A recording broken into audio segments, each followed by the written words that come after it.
Hello students, welcome to the next part of the chapter alcohol phenol ether. In the previous video lecture we have studied chemical properties of alcohols and phenols. त्यामध्ये आपण त्या ठिकाणी chemical प्रॉपर्टीजमध्ये ए part जो आहे तो ए part याच्या अगोदरच्या लेक्चरमध्ये व्हिडिओ लेक्चरमध्ये कंप्लीट केलेला होता.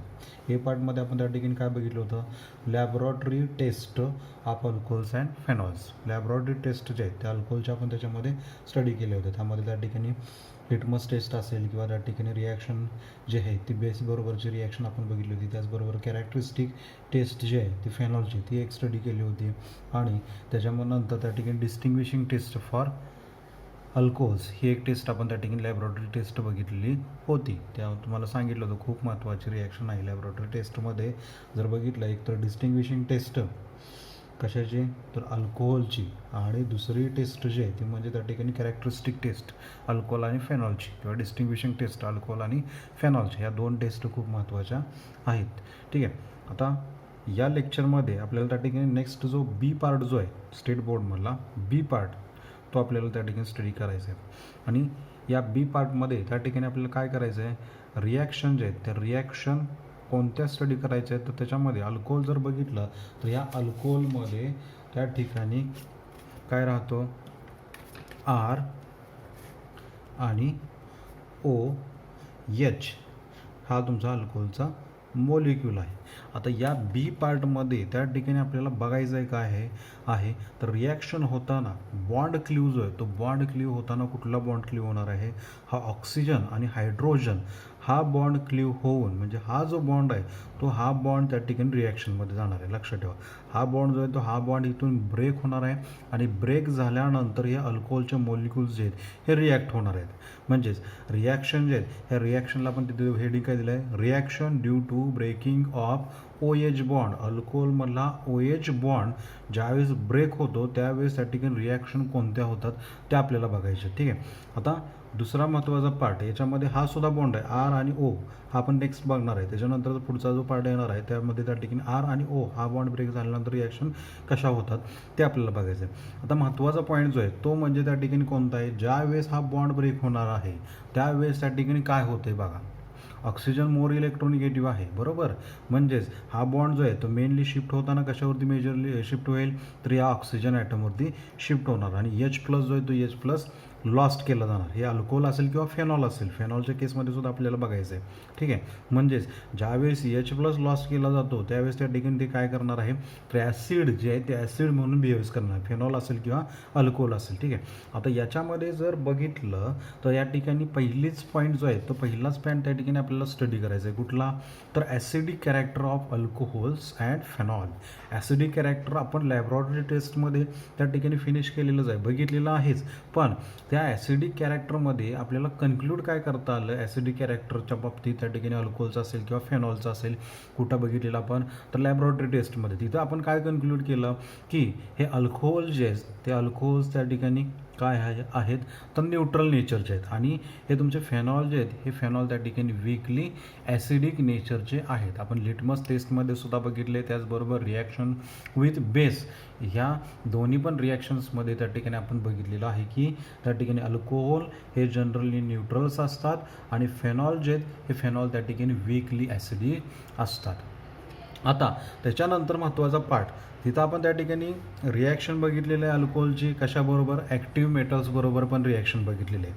हा एक महत्त्वाचा पार्ट आहे. ॲक्टिव्ह मेटल्स बरोबर सुद्धा आपण त्या ठिकाणी काय केलेलं आहे तर रिॲक्शन बघितलेलं आहे. म्हणजेच ॲक्टिव्ह मेटल्स बरोबर त्या ठिकाणी अल्कोहोल रिॲक्ट होतात म्हणजे त्या ठिकाणी ॲसिडिक कॅरेक्टर दाखवलं जातं. पण ॲसिडिक कॅरेक्टर हे त्या ठिकाणी काय राहतं अल्कोहोल्समध्ये कमी राहतं. लक्षात ठेवा, लिटमस टेस्ट आणि रिॲक्शन विथ बेस म्हणलं तर त्या ठिकाणी न्यूट्रल राहतात. पण ज्यावेळेस ॲक्टिव्ह मेटल्स बरोबर अल्कोहोल्स हे ज्यावेळेस रिॲक्ट होतात त्यावेळेस त्या ठिकाणी काय होतं तर हे अल्कोहोल जे ते अल्कोहोल्स अल्कॉक्साईड आयन फॉर्म करतात. म्हणजेच त्या ठिकाणी काय करतात तर ॲसिडिक कॅरेक्टर त्याच्यामध्ये थोडंफार दाखवतात. हे एक त्याच्यामध्ये महत्त्वाचा पार्ट आहे, तो अगोदर त्या ठिकाणी क्लिअर आउट केलेला आहे. ठीक आहे. आता यामध्ये बघा पुन्हा मी या ठिकाणी डिस्क्रिप्शन राईट केलेलं आहे. डिस्क्रिप्शन राईट करायला खूप वेळ जातो आहे त्यामुळे डिस्क्रिप्शन राईट केलेलं आहे. फक्त त्या ठिकाणी ऑब्झर्व करायचं डिस्क्रिप्शनमध्ये काय काय लिहिलेलं आहे. जो कंटेंट मी एक्सप्लेन केला तोच त्याच्यामध्ये. The laboratory test in laboratory test it is clear that phenol shows weak acidic character, अगोदर आपण बघितलेलंच आहे. While alcohols are neutral, alcohol हे न्यूट्रल आहेत आणि त्या ठिकाणी हे तुमचे फेनॉल जे ते फेनॉल त्या ठिकाणी काय आहेत तर वीक ॲसिडिक आहेत. ठीक आहे. Therefore reactivity of alcohols and phenols towards ionization of OH bond in them is different. ठीक आहे. हा एक पॉईंट महत्त्वाचा आहे. काय म्हणलेलं आहे, reactivity of alcohols and phenols towards ionization of OH bond, म्हणजे हा OH बॉन्ड जो आहे तो अल्कोहोलमधला असेल किंवा त्या ठिकाणी फेनॉलमधला असेल. फेनॉल म्हणलं की त्या ठिकाणी हे स्ट्रक्चर येणार ॲरोमॅटिक सिस्टीम आणि इकडं हा O आणि H. आता ही रिॲक्टिव्हिटी जी आहे ती रिॲक्टिव्हिटी अल्कोहोलची आणि फेनॉलची ही कशावरती डिपेंड आहे तर आयोनायझेशनवरती डिपेंड आहे. कशाच्या तर ह्या OH बॉन्डच्या आयोनायझेशनवरती त्या ठिकाणी डिपेंड आहे. इझिली बॉन्ड कुठला ब्रेक होणार आहे तो त्या ठिकाणी काय राहणार जास्त रिॲक्टिव्ह राहणार. हे आपल्याला त्या ठिकाणी पुढे जाऊन बघायचं. म्हणजे अल्कोहोलची रिॲक्टिव्हिटी असेल किंवा फेनॉलची रिॲक्टिव्हिटी ही कशावरती डिपेंड आहे तर ह्या OH बॉन्ड जो आहे तो OH बॉन्ड कसा क्लिअर होतो किती लवकर क्लिअर होतो त्याच्यावरती त्या ठिकाणी डिपेंड आहे. ठीक आहे. पुढे आता त्या ठिकाणी नेक्स्ट जो पार्ट जो आहे, आता ही जी कन्सेप्ट जी आहे ती एक्सप्लेन करण्यासाठी काहीतरी लागेल. म्हणजे अल्कोहोलमधला OH बॉन्ड असेल किंवा फेनॉलमधला OH बॉन्ड असेल हा त्या ठिकाणी क्ल्यू करण्यासाठी काहीतरी आपल्याला तिथं दाखवावं लागेल की बाबा हे अल्कोहोल जे आहे तिथे न्यूट्रल नेचरचे आहे हे आपल्याला एक्सप्लेन करावं लागेल. आणि त्या ठिकाणी हा फेनॉलमधला OH बॉन्ड जो आहे तो त्या ठिकाणी काय आहे तर वीकली ॲसिड आहे किंवा त्या ठिकाणी रिॲक्टिव्हिटी जी आहे ती रिॲक्टिव्हिटी अल्कोहोलची काय राहते कमी राहते आणि फेनॉलची रिॲक्टिव्हिटी ही जास्त राहते. हा रिॲक्टिव्हिटी डिफरन्स जो आहे हा कशामुळे येतो तर इलेक्ट्रॉनिक इफेक्ट्समध्ये आपण त्या ठिकाणी इंडक्टिव्ह इफेक्ट स्टडी केला आहे. त्याचबरोबर त्या ठिकाणी रेझोनन्स इफेक्ट स्टडी केलेला आहे. हायपर कॉन्ज्युगेशन इफेक्ट स्टडी केलेले आहेत. इलेक्ट्रोमेरिक इफेक्ट असेल हे इफेक्ट सगळे आपण त्या ठिकाणी 11th स्टँडर्डमध्ये स्टडी केलेले आहेत. आणि ह्या इलेक्ट्रॉनिक इफेक्ट जे आहेत या इलेक्ट्रॉनिक इफेक्टवरती तुम्हाला एक फिक्स क्वेश्चन जो आहे तो विचारला जातो. तुम्हाला मी सुरुवातीला सांगितलं होतं टॉपिक सुरू करताना यामधल्या सगळ्या रिॲक्शन खूप महत्त्वाचे आहेत. 2 क्वेश्चन किंवा 2पेक्षा जास्त क्वेश्चन हे तुम्हाला त्या ठिकाणी विचारले जातात. ठीक आहे. आता आपल्याला या ठिकाणी काय करायचं हे इलेक्ट्रॉनिक इफेक्ट जे ते इलेक्ट्रॉनिक इफेक्ट अप्लाय करून त्या ठिकाणी रिॲक्टिव्हिटी डिफरन्स जो आहे तो रिॲक्टिव्हिटी डिफरन्स आपल्याला एक्सप्लेन करायचा आहे. आता रिॲक्टिव्हिटी डिफरन्स जो आहे तो एक्सप्लेन करण्याच्या अगोदर आपल्याला या ठिकाणी आयोनायझेशन फॉर्म करावं लागेल. आता हे अल्कोहोल्स जे आहेत हे अल्कोहोल्स त्या ठिकाणी आयोनाइज होताना त्यांना आपल्याला काय करावं लागेल तर वॉटरमध्ये सस्पेंड करावं लागेल आणि वॉटरमध्ये सस्पेंड केल्यानंतर त्या ठिकाणी आयोनायझेशन त्याचं होतं आहे की नाही ते आपल्याला बघायचं आहे. आता हे वॉटर जे आहे ते वॉटरमध्ये आपण अल्कोहोल जे आहे ते अल्कोहोल सस्पेंड केलेलं आहे. देन सस्पेंड केल्यानंतर या ठिकाणी हा OH बॉन्ड जो आहे तो OH बॉन्ड त्या ठिकाणी क्लीव होणार. OH बॉन्ड क्लीव झाला की त्या ठिकाणी R आणि O मायनस हा एक पार्ट तयार होईल आणि दुसरा जो पार्ट आहे तो म्हणजे त्या ठिकाणी H प्लस जो आहे तो कशामध्ये ॲड होईल या H2मध्ये ॲड होईल. म्हणजेच कन्व्हर्जन त्याचं कशामध्ये होईल H3O प्लसमध्ये. हे फॉर्म झालं काय तुमचं तर अल्कॉक्साईड आयन. ठीक आहे. आणि इकडं हा त्या ठिकाणी अल्कोहोलचा मॉलिक्यूल आहे. ठीक आहे. ज्यावेळेस तुम्ही अल्कोहोल किंवा त्याचं ॲक्युअस सोल्युशन घ्याल, ॲक्युअस सोल्युशन म्हणजेच काय तर वॉटर अल्कोहोलमध्ये ॲड केलं जातं डायल्यूट केलं जातं त्यावेळेस त्याचं आयोनायझेशन होणार आणि आयोनायझेशन झाल्यानंतर अल्कॉक्साईड आयन फॉर्म होईल आणि इकडं त्या ठिकाणी काय फॉर्म होणार आहे तर H3O हे त्या ठिकाणी फॉर्म होणार आहे. ठीक आहे. आता याच्यामध्ये जर बघितलं तर इलेक्ट्रॉनिक इफेक्ट हा कोणता असणार आहे हे आपल्याला बघायचं आहे. इलेक्ट्रॉनिक इफेक्ट जर बघितलं तर याच्यामध्ये 3 इफेक्ट आपण बघितलेत कुठले तर हायपर कॉन्ज्युगेशन असेल, रेझोनन्स असेल आणि त्या ठिकाणी इंडक्टिव्ह इफेक्ट. इन जनरल जर बघितलं तर या ठिकाणी हा कार्बन आणि ऑक्सिजन बॉन्ड आहे. बरोबर. आता कार्बन ऑक्सिजन बॉन्ड आहे याच्यावरती चार्ज कोणता आहे निगेटिव्ह चार्ज आहे. बरोबर. मग ह्या इलेक्ट्रॉनची डिस्प्लेसमेंट कुणाकडे होणार तर मोर इलेक्ट्रोनिगेटिव्ह ॲटम ऑक्सिजनकडे त्या ठिकाणी काय होणार आहे इलेक्ट्रॉनची डिस्प्लेसमेंट होणार आहे. आता इलेक्ट्रॉनची डिस्प्लेसमेंट झाली म्हणजेच त्या ठिकाणी कोणता इफेक्ट त्याच्यामध्ये अराईज होईल बघा लक्षात येतोय का कुठला इफेक्ट राहणार त्याच्यामध्ये इफेक्ट कोणता राहणार इंडक्टिव्ह इफेक्ट. कोणता इफेक्ट त्याच्यामध्ये अराईज होणार आहे तर इंडक्टिव्ह इफेक्ट. आता त्यामध्ये 2 टाईप्स आपण बघितले प्लस आय इफेक्ट आणि minus I effect. Plus I इफेक्टमध्ये त्या ठिकाणी कुठं शिफ्ट होते इलेक्ट्रॉनची डिस्प्लेसमेंट कुणाकडे होणार आहे तर मोर इलेक्ट्रोनिगेटिव्ह ॲटमकडे डिस्प्लेसमेंट होते. इथं जर बघितलं हा तुमचा मोर इलेक्ट्रोनिगेटिव्ह ॲटम आहे आणि त्याच्याकडे हे इलेक्ट्रॉन जे ते इलेक्ट्रॉन्स काय होत आहेत, शिफ्ट होत आहेत. म्हणजे हा जो आहे तो इफेक्ट त्या ठिकाणी कोणता आहे, इलेक्ट्रॉन डोनेटिंग इंडक्टिव्ह इफेक्ट. कुठला आहे, इलेक्ट्रॉन डोनेटिंग इंडक्टिव्ह इफेक्ट. ठीक आहे.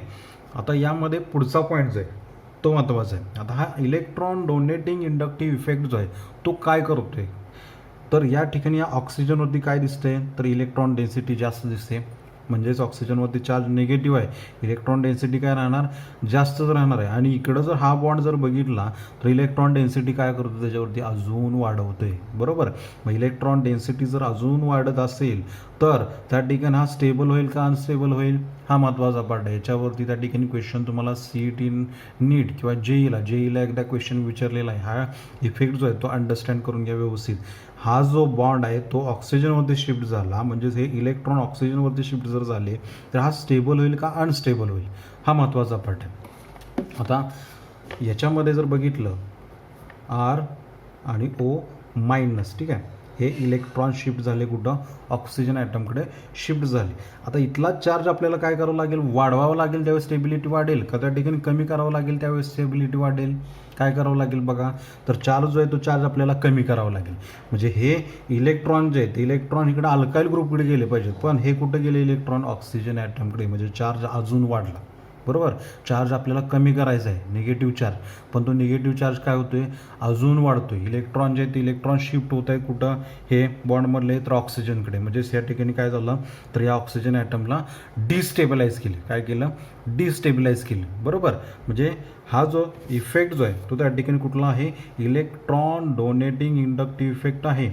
आणि तो कशामुळे त्या ठिकाणी अराईज होतोय, तर अल्काइल ग्रुप जो आहे ते अल्काइल ग्रुप इलेक्ट्रॉन रिलीज करतायत आणि इलेक्ट्रॉन रिलीज केल्यामुळे त्या ठिकाणी डिस्टेबलाइज होते. कोण, तर अल्कॉक्साईड आयन जे आहे ते अल्कॉक्साईड आयन डिस्टेबलाइज होते. आणि हे डिस्टेबलाइज झाल्यामुळे त्या ठिकाणी हा जो तुमचा ROH बॉन्ड जो आहे तो ROH बॉन्डमधला हा OH बॉन्ड जो आहे तो इझिली ब्रेक होत नाही. कशामुळे, तर डिस्टेबलायझिंग इफेक्टमुळे. म्हणजेच इलेक्ट्रॉन डोनेटिंग इंडक्टिव्ह इफेक्ट जो आहे त्याच्यामुळे त्या ठिकाणी इथला चार्ज जो आहे तो चार्ज अजून वाढतोय. चार्ज वाढल्यामुळे त्या ठिकाणी हा जो तुमचा ऑक्सिजन आणि हायड्रोजन बॉन्ड जो आहे तो इझिली ब्रेक होत नाही. जर त्या केसमध्ये असं जर होत असतं, RO आणि H या केसमध्ये हे जर इलेक्ट्रॉन डेन्सिटीकडे अल्काइल ग्रुपमध्ये जर अल्काइल ग्रुपकडे जर शिफ्ट होत असती तर त्या ठिकाणी हा जो बॉन्ड जो आहे तो हा बॉन्ड इझिली क्लीव झाला असता. पण करेक्ट आपलं काय आहे, तर हा इलेक्ट्रॉन रिलीजिंग ग्रुप आहे आणि इलेक्ट्रॉन रिलीज कुठं करतोय, ऑक्सिजन ॲटमकडे. त्याच्यामुळे हा बॉन्ड जो आहे तो बॉन्ड आयोनाइज होत नाही. म्हणजेच रिॲक्टिव्हिटी काय झाली, याची कमी झाली. समजून घ्या, महत्त्वाचा पार्ट आहे. रिॲक्टिव्हिटी काय झाली, कमी झाली. जर असं जर होत असतं, असं होत नाही पण असं जर होत असतं तर हा बॉन्ड त्या ठिकाणी काय झाला असता, इझिली क्लीव झाला असता. इलेक्ट्रॉन डेन्सिटी इथली कमी झाली असती तर हा बॉन्ड क्लीव झाला असता. पण इथं इलेक्ट्रॉन डेन्सिटी काय होते, वाढते. त्यामुळे हा OH बॉन्ड जो आहे तो OH बॉन्ड आयोनाइज होत नाही. महत्त्वाचा पार्ट आहे, लक्षात घ्या. ठीक आहे.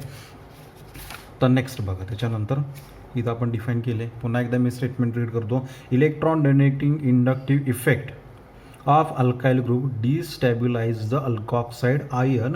Due to this reason alcohols does not ionizes. मी जे सांगितलं तेच, अल्कोहोल जे आहे ते आयोनाइज होत नाहीत. Much in water and behaves like a neutral compound in aqueous medium. म्हणजे त्या ठिकाणी हे वॉटरमध्ये गेल्यानंतर त्या ठिकाणी आयोनाइज होत नाही आणि न्यूट्रल कंपाऊंड म्हणून ॲक्युअस मीडियममध्ये बिहेव करतं. आलं लक्षात. आता नेक्स्ट पार्ट जो आहे हा एक पार्ट महत्त्वाचा आहे. याच्यावरती त्या ठिकाणी आपल्याला क्वेश्चन जो आहे तो विचारला जातो. हा जो पॉईंट आहे तो त्या ठिकाणी तुमच्या NCERTच्या बुकमध्ये डिफाईन केलेला आहे. ठीक आहे.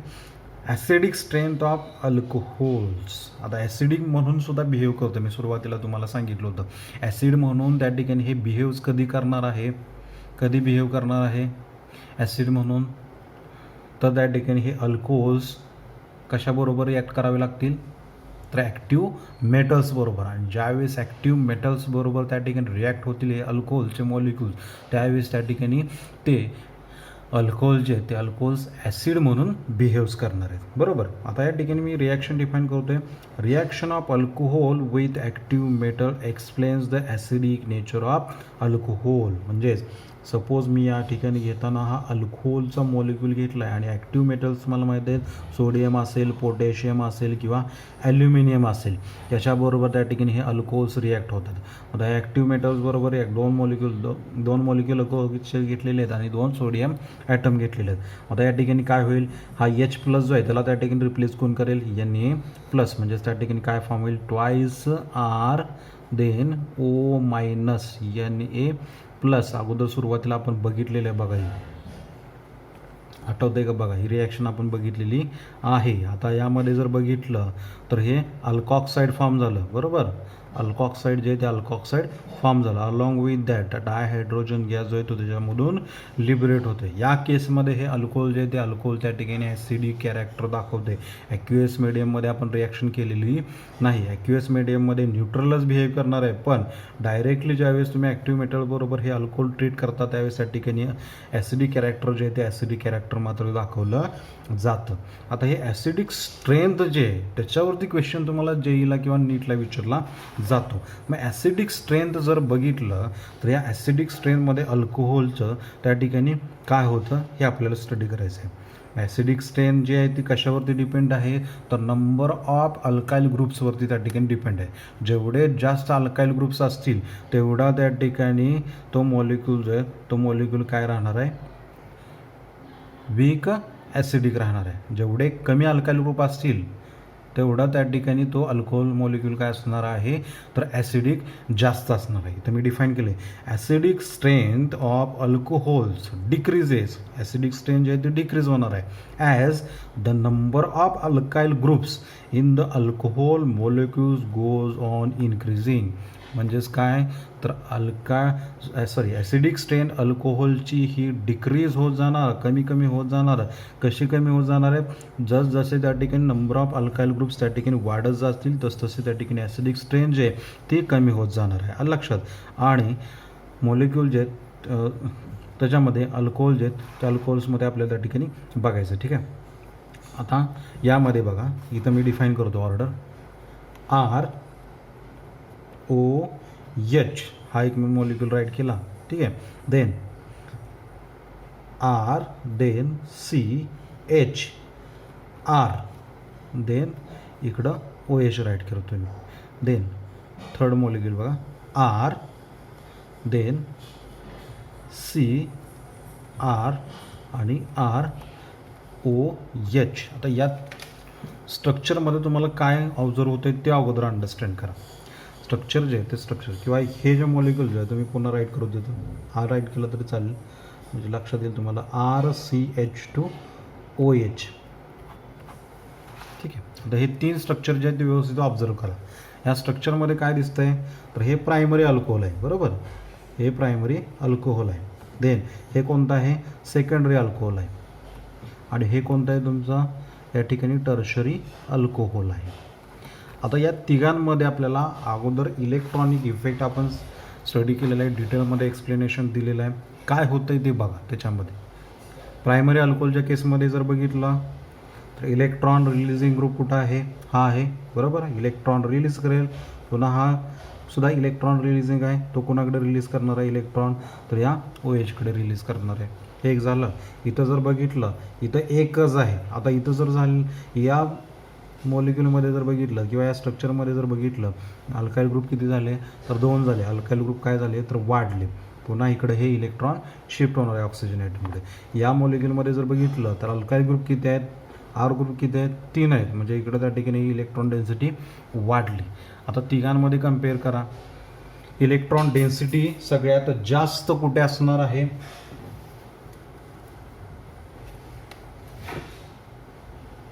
कुठं असणार आहे इलेक्ट्रॉन डेन्सिटी जास्त, ऑब्झर्व करा. हे 3 अल्काईल ग्रुप इलेक्ट्रॉन रिलीज करत आहेत, म्हणजे इलेक्ट्रॉन डेन्सिटी ऑक्सिजनवरती येते काय असणार आहे, सगळ्यात जास्त. जेवढी जास्त इलेक्ट्रॉन डेन्सिटी असेल, निगेटिव्ह चार्ज जेवढा जास्त असेल तेवढं त्या ठिकाणी ॲसिडिक कॅरेक्टर काय राहणार, कमी राहणार आहे. अलग लक्षात, सगळ्यात कमी ॲसिडिक कॅरेक्टर राहणार आहे. ठीक आहे, म्हणजे ॲरो पॉइंटिंग कुठं करेल तर या पद्धतीने, बरोबर. हा त्या ठिकाणी काय असणार आहे, जास्त ॲसिडिक, आणि हा सगळ्यात कमी ॲसिडिक असणार आहे. आता त्याच्यानंतर इथं जर बघितलं अल्काईल ग्रुप्स किती आहेत तर 2 आहेत ॲज कम्पेअर टू 3. इथं जर बघितलं इलेक्ट्रॉन डेन्सिटी काय राहणार, कमी राहणार, आणि इलेक्ट्रॉन डेन्सिटी कमी असल्यामुळे जे ॲसिडिक स्ट्रेंथ काय राहील, जास्त राहील. तर नेक्स्टमध्ये बघा, इथं जर बघितलं तर इथं काय दिसतं आहे, एकच अल्काईल ग्रुप आहे, आणि हा एकच अल्काईल ग्रुप काय करतोय, इलेक्ट्रॉन रिलीज करतोय OH बॉन्डकडे. म्हणजेच इथं जर बघितलं तर ॲसिडिक स्ट्रेंथ याची काय राहणार, सगळ्यात जास्त राहणार. लक्षात ठेवा, पुन्हा एकदा मी स्टेटमेंट सांगतोय, इलेक्ट्रॉन रिलीजिंग ग्रुप जेवढे जास्त तेवढी ॲसिडिक स्ट्रेंथ काय राहणार, त्याची कमी राहणार. इलेक्ट्रॉन रिलीजिंग ग्रुप जेवढे कमी तेवढे ॲसिडिक स्ट्रेंथ ही जास्त राहणार. असं आलं लक्षात. आता यामध्ये बघा रिव्हर्स क्वेश्चन कसा विचारला जातो बघा, बेसिक स्ट्रेंथची जर ऑर्डर तुम्हाला डिफाईन करायची असेल तर ती बेसिक स्ट्रेंथची ऑर्डर कशी डिफाईन करणार अल्कोहोलच्या केसमध्ये. बेसिक स्ट्रेंथ हेच 3 मॉलिक्यूल आहेत. बेसिक स्ट्रेंथ सगळ्यात जास्त कोणाची असणार, सगळ्यात कमी ॲसिडिक, म्हणजे बेसिक कॅरेक्टर त्याच्यामध्ये काय राहणार, जास्त राहणार. एक्झॅक्टली याच्या रिव्हर्स येणार, जेवढा जास्त निगेटिव्ह चार्ज तेवढी बेसिक कॅरेक्टर त्याच्यामध्ये काय राहणार, जास्त राहणार. एक्झॅक्टली रिव्हर्स ऑर्डर येणार. इथं जर बघितलं निगेटिव्ह चार्ज सगळ्यात जास्त, म्हणजेच बेसिक कॅरेक्टर इथं काय राहणार, जास्त राहणार. पुन्हा इथं निगेटिव्ह चार्ज कमी झाला, बेसिक कॅरेक्टर काय झालं तर त्या ठिकाणी कमी झालं. इथं जर बघितलं निगेटिव्ह चार्ज अजून कमी झाला, म्हणजेच बेसिक कॅरेक्टर काय झालं त्या ठिकाणी अजून कमी झालं. पण ॲसिडिक कॅरेक्टर मात्र त्या ठिकाणी त्याच्या पुन्हा रिव्हर्स, ॲसिडिक कॅरेक्टरमध्ये निगेटिव्ह चार्ज कमी, ॲसिडिक कॅरेक्टर जास्त, निगेटिव्ह चार्ज वाढला, ॲसिडिक कॅरेक्टर कमी झाला, निगेटिव्ह चार्ज अजून वाढला, ॲसिडिक कॅरेक्टर त्या ठिकाणी अजून कमी झालं. एकमेकाच्या दोन्ही अपोजिट आहेत. याच्यावरती क्वेश्चन नेहमी विचारला जातो. याच्यावरती तुम्हाला सांगतो, एक्झॅक्टली मला सांगता येणार नाही क्वेश्चन, पण बेसिक स्ट्रेंथ जे आहे त्या बेसिक स्ट्रेंथवरती अल्कोहोलच्या मॉलिक्युल्सवरती क्वेश्चन जो आहे तो क्वेश्चन विचारला होता. कसाही क्वेश्चन तुम्हाला विचारतील, फक्त हे इफेक्ट्स तुम्हाला अंडरस्टँड झाले पाहिजे. ठीक आहे, पुन्हा एकदा आपण हा पॉईंट बघूया. इथं त्या ठिकाणी हे राहिलेलं आहे, दिस इज, आपण डिफाईन केलं होतं, acidic strength of alcohols decreases as the number of alkyl groups in the alcohol molecules goes on increasing. Acidic strength decrease होते कधी तर नंबर ऑफ अल्काईल ग्रुप ज्यावेळेस त्या ठिकाणी अल्कोहोल मॉलिक्युल्समधले इन्क्रीज होतील त्यावेळेस. ठीक आहे, this is because the alkyl groups being electron releasing, alkyl group electron release करत आहे, increases the electron density on oxygen atom, oxygen ॲटमवरची इलेक्ट्रॉन डेन्सिटी वाढवत आहेत. Then OH group which in turns decreases the polarity of OH bond. हे महत्त्वाचं आहे, लक्षात ठेवा. ज्यावेळेस इलेक्ट्रॉन डेन्सिटी वाढते ऑक्सिजन ॲटमवरची त्यावेळेस हा OH बॉन्ड जो आहे त्या OH बॉन्डची पोलॅरिटी जी आहे ती पोलॅरिटीसुद्धा काय होते, डिक्रीज होते. जेवढी जास्त पोलॅरिटी असेल तेवढा तो बॉन्ड इझिली काय होतो, आयोनाइज होतो. पण इथं पोलॅरिटी कमी आहे त्यामुळे तो इझिली आयोनाइज होणार नाही या केसमध्ये. इथं जर बघितलं ऑक्सिजनवरती निगेटिव्ह चार्ज जास्त आहे, पोलॅरिटी काय करतोय तो कमी करतोय, पोलॅरिटी वाढवत नाही. पोलॅरिटी कधी वाढली असते, जर हे इलेक्ट्रॉन इकडं रिलीज झाले असते तर त्या ठिकाणी पोलॅरिटी वाढली असते, हा OH बॉन्ड जो आहे तो OH बॉन्ड इझिली ब्रेक झाला असता. आलं लक्षात. ठीक आहे, हे झालं reaction due to the breaking of OH bond. त्याच्यामध्ये आपण त्या ठिकाणी पहिला पॉईंट कोणता बघितला तर acidic character of alcohols and phenol, त्यामुळे आयोनायझेशन ऑफ अल्कोहोल हे एक पार्ट जो आहे तो आपण त्या ठिकाणी फिनिश केलेला आहे. ठीक आहे, तर त्याच्यानंतरचा नेक्स्ट पार्ट जो आहे तो आपल्याला बघायचा आहे, आयोनायझेशन ऑफ फेनॉल. फेनॉलचं आयोनायझेशन केल्यानंतर अल्कोहोलचं त्या ठिकाणी आपण कंप्लीट केलं आहे. अल्कोहोलमध्ये तुम्हाला काही शंका येणार नाही. जर काही शंका असेल, जर समजलं नसेल तर त्या ठिकाणी पर्सनली मला त्या ठिकाणी कमेंट करा, हा पार्ट समजला नाही म्हणून पुन्हा एक्सप्लेन करा. ठीक आहे, द आयोनायझेशन, फेनॉलचं आयोनायझेशन त्या ठिकाणी कसं होतं आहे ॲक्युअस मीडियममध्ये. आपण बघतोय कुठं तर ॲक्युअस मीडियममध्ये. अल्कोहोलची पण आपण ॲक्युअस मीडियममध्ये रिॲक्शन बघितली आणि फेनॉलची सुद्धा आपल्याला ॲक्युअस मीडियममध्ये रिॲक्शन बघायची आहे. हा फेनॉलचा मोलिक्यूल आहे आणि हा फेनॉलचा मोलिक्यूल त्या ठिकाणी ॲक्युअस मीडियममध्ये कसा बिहेव करतो आहे आपल्याला बघायचं. प्लस H2O, ज्यावेळेस ॲक्युअस मीडियममध्ये आपण हे फेनॉल घेऊ त्यावेळेस त्या ठिकाणी काय फॉर्म होईल बघा, अल्कोहोलप्रमाणेच रिॲक्शन आहे. हा H जो आहे तो H प्लस कशामध्ये ॲड होईल तर H2O मध्ये, म्हणजेच काय फॉर्म होईल H3O प्लस आणि या ऑक्सिजन ॲटमवरती चार्ज कोणता येणार तर मायनस चार्ज. हा बॉन्ड जो आहे तो शिफ्ट कशावरती होईल ऑक्सिजन ॲटमवरती आणि हा H+ जो डिपार्ट होणार आहे तो त्या ठिकाणी H2O मध्ये ॲड होऊन H3O+ जे हे त्या ठिकाणी फॉर्म होईल. म्हणजेच या ठिकाणी काय फॉर्म झालं फेनॉक्साईड आयन. काय फॉर्म झालं फेनॉक्साईड आयन हे त्या ठिकाणी फॉर्म होते. तर फेनॉल आणि फेनॉक्साईड आयन याच्यावरती सुद्धा क्वेश्चन विचारला जातो. तर फेनॉल आणि फेनॉक्साईड आयन या दोघांमध्ये जास्त स्टेबल कोणतं कंपाऊंड असतं तर फेनॉक्साईड आयन जे ते फेनॉक्साईड आयन हे जास्त स्टेबल राहतं फेनॉलपेक्षा. ती पुढे गेल्यानंतर मी एक्सप्लेन करणारच आहे. फक्त आत्ता लक्षात घ्या ज्यावेळेस वॉटरमध्ये हे फेनॉल सस्पेंड केलं जातं त्यावेळेस त्या ठिकाणी फेनॉक्साईड जे आयन जे मोर स्टेबल फेनॉक्साईड आयन त्या ठिकाणी फॉर्म होतं. आता हे फेनॉक्साईड आयन जे ते फेनॉक्साईड आयन त्या ठिकाणी स्टेबल कशामुळे जास्त राहतं फेनॉलपेक्षा जास्त स्टेबिलिटी त्याची का आहे हे आपल्याला बघायचं आहे. ठीक आहे. मग हे स्टेबल आहे म्हणजेच त्या ठिकाणी या फॉर्ममध्ये तो जास्त वेळ राहणार नाही. तो कुठल्या फॉर्ममध्ये जाणार तर फेनॉक्साईड आयन या स्टेटमध्ये लगेच त्या ठिकाणी कन्वर्ट होणार कारण की याची स्टेबिलिटी जी आहे ती स्टेबिलिटी काय आहे जास्त आहे. जर याची स्टेबिलिटी जास्त असेल तर हा बॉन्ड जो आहे तो हा बॉन्डसुद्धा इझिली काय होणार आहे क्लीव्ह होणार. बरोबर. हा जर स्टेबल असेल तर हा बॉन्ड इझिली काय होणार आहे तर ब्रेक होणार आहे. मग हा बॉन्ड जो आहे तो हा बॉन्ड इझिली ब्रेक का होतोय क्लीव्ह का होतोय हे आपल्याला खाली एक्सप्लेन करायचं आहे. आता हे फेनॉक्साईड आयन जे आहे ते फेनॉक्साईड आयन त्याच्यामध्ये त्या ठिकाणी काय होतं हे आपल्याला ऑब्झर्व करायचं आहे. हा त्या ठिकाणी फेनॉक्साईड आयन आहे. या फेनॉक्साईड आयनमध्ये आहे निगेटिव्ह चार्ज म्हणजेच त्याच्यावरती लोन पेअर जे आहेत ते लोन पेअर किती असणार आहेत 2 लोन पेअर आणि 1 निगेटिव्ह चार्ज म्हणजे टोटल त्या ठिकाणी 6 इलेक्ट्रॉन ऑक्सिजन ॲटमवरती असणार आहेत हे लक्षात घ्या. ठीक आहे. आता यामध्ये जर बघितलं ॲरोमॅटिक सिस्टीम बरोबर आणि ॲरोमॅटिक सिस्टीम आणि हा निगेटिव्ह चार्ज कशामध्ये येतोय तर कॉन्ज्युगेशनमध्ये येतोय. कशामध्ये येतोय कॉन्ज्युगेशनमध्ये येतोय. मग कॉन्ज्युगेशनमध्ये जर निगेटिव्ह चार्ज आणि त्या ठिकाणी ॲरोमॅटिक सिस्टीम असेल तर त्या ठिकाणी त्याच्यामध्ये कोणताही इलेक्ट्रॉनिक इफेक्ट ॲक्ट होणार तर रेझोनन्स इफेक्ट हे आपण बघितलेलं आहे. फेनॉलच्या केसमध्ये सुद्धा आपण बघितले 11th स्टँडर्डमध्ये आपण बघितलेलं आहे. मग रेझोनन्स इफेक्ट जर त्याच्यामध्ये अराईज होत असेल मग त्यामध्ये +R इफेक्ट असणार आहे का -R इफेक्ट असणार आहे बघा. त्यामध्ये इलेक्ट्रॉन या ठिकाणी काय दिसतंय इलेक्ट्रॉन डेन्सिटी जास्त आहे बरोबर.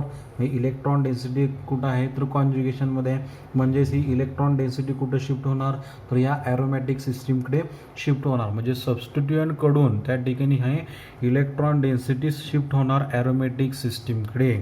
म्हणजेच इफेक्ट कोणता आला तर +R इफेक्ट. ज्यावेळी सबस्टिट्युएंटकडून इलेक्ट्रॉन हे कॉन्ज्युगेटेड सिस्टीमकडे जातात त्यावेळेस त्या ठिकाणी हा +R इफेक्ट त्याच्यामध्ये वर्क होते. आता हे इलेक्ट्रॉन ज्यावेळेस कॉन्ज्युगेटेड सिस्टीमकडे शिफ्ट होतात त्यावेळेस इथली चार्ज डेन्सिटी काय होणार आहे तर कमी होणार आहे. ऑक्सिजन होता आपल्याला चार्ज काय करायचं आहे कमी करायचं आहे. मग इथला चार्ज जो आहे तो त्या ठिकाणी काय होते कमी होते. कुठं जातात इलेक्ट्रॉन तर ॲरोमॅटिक सिस्टीमकडे. म्हणजे चार्ज काय झाला कमी झाला. म्हणजेच ह्या बॉन्डची पोलॅरिटी काय झाली वाढली. हा बॉन्ड इझिली आयोनाइज होणार आणि त्या ठिकाणी कशामध्ये कन्वर्ट होणार तर फेनॉक्साईड आयनमध्ये कन्वर्ट होणार. आलं लक्षात. आता याच्यामध्ये रेझोनन्स बघूया. हा चार्ज जो आहे तो चार्ज कुठे शिफ्ट होईल सांगा. चार्ज जो आहे तो चार्ज या पोझिशनला शिफ्ट होईल बरोबर. हा बॉन्ड जो आहे तो कुठे शिफ्ट होणार अर्थ पोझिशनला. देन नेक्स्ट रेझोनेटिंग स्ट्रक्चर याच्यामध्ये फॉर्म होईल कोणता या पद्धतीने त्या ठिकाणी स्ट्रक्चर तुम्हाला ऑब्झर्व होईल. ऑक्सिजन आणि हा carbon atom negative charge shift केला म्हणजे त्याच्यामध्ये ऑक्सिजन आणि कार्बन ॲटम याच्यामध्ये कोणता बॉन्ड येणार डबल बॉन्ड बरोबर. हा बॉन्ड आपण शिफ्ट केला या कॉर्नरला म्हणजे इथं चार्ज कोणता येणार निगेटिव्ह चार्ज येणार आणि हे 2 बॉन्ड जे ॲज इट इज आहे तसेच राहतील. ठीक आहे. हे झालं त्या ठिकाणी रेझोनन्स स्ट्रक्चर बरोबर. हे सेकंड मी याला म्हणतो आणि हे जे आहे ते फर्स्ट आहे. ठीक आहे. तर नेक्स्ट स्ट्रक्चरमध्ये बघूया काय होते.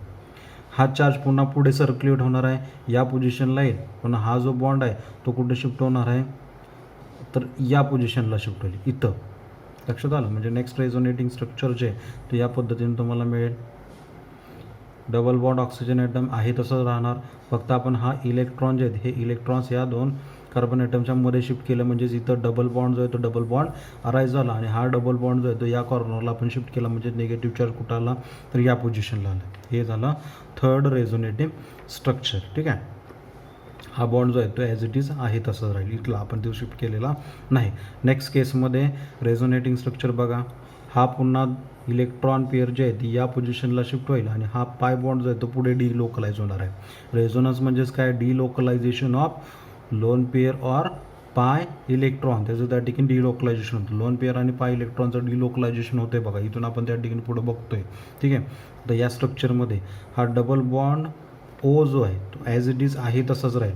हा सुद्धा बॉन्ड ॲज इट इज आहे तसाच राहील.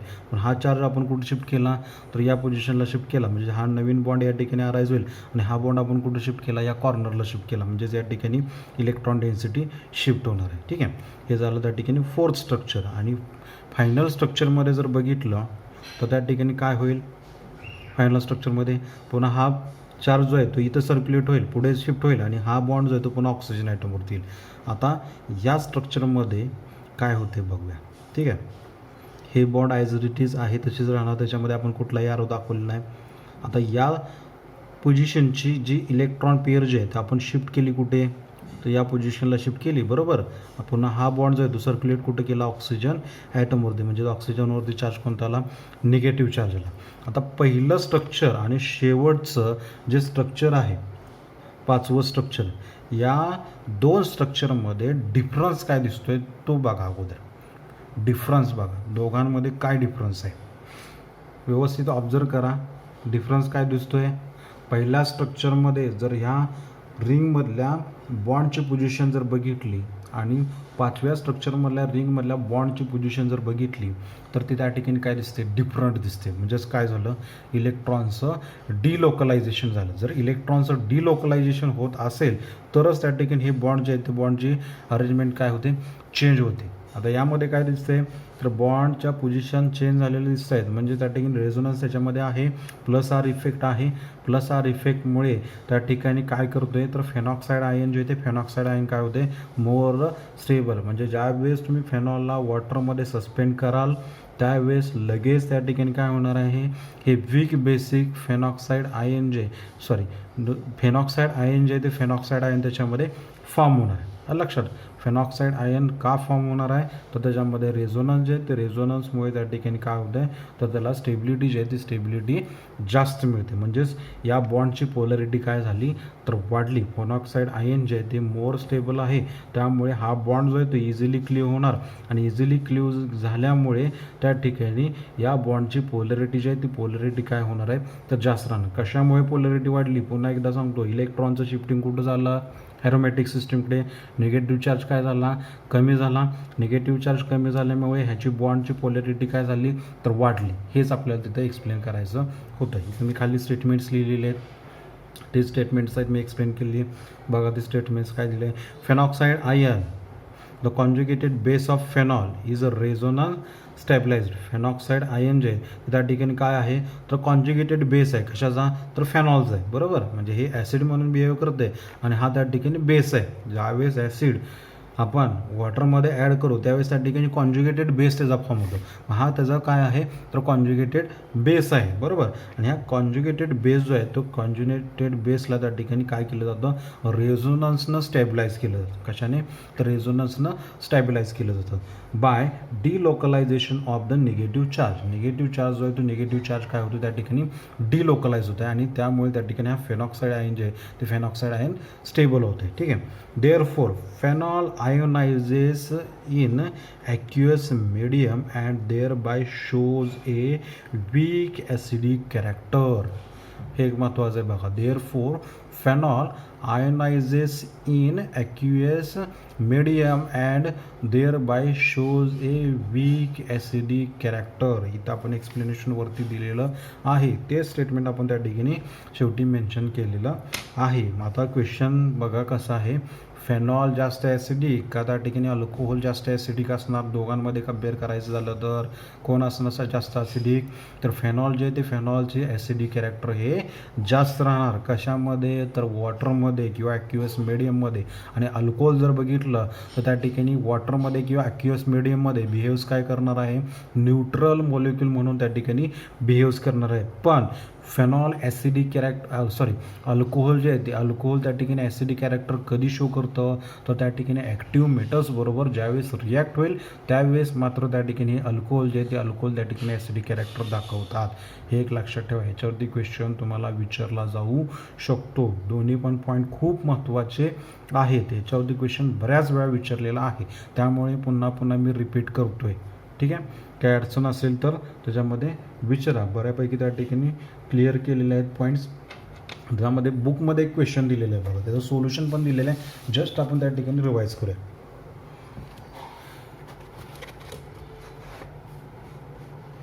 इथं क्वेश्चन दिलेलं आहे बघा, आय थिंक सर्वांना दिसत असेल क्वेश्चन.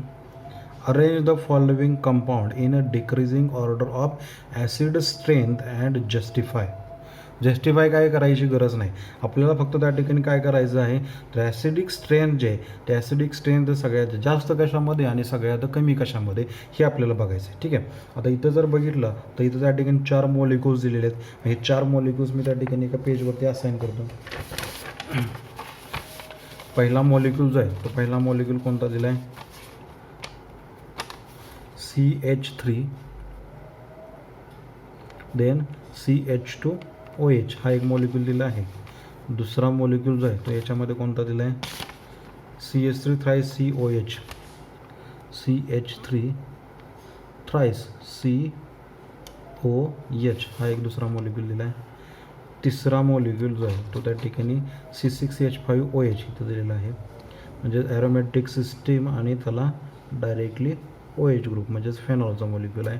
शेवटचा जो आहे तो P नायट्रोफेनॉल दिला आहे, 4 नंबरचा P नायट्रोफेनॉल. डायरेक्ट मी स्ट्रक्चरच असाइन करतो, जास्त वेळ जाणार नाही. P nitrophenol.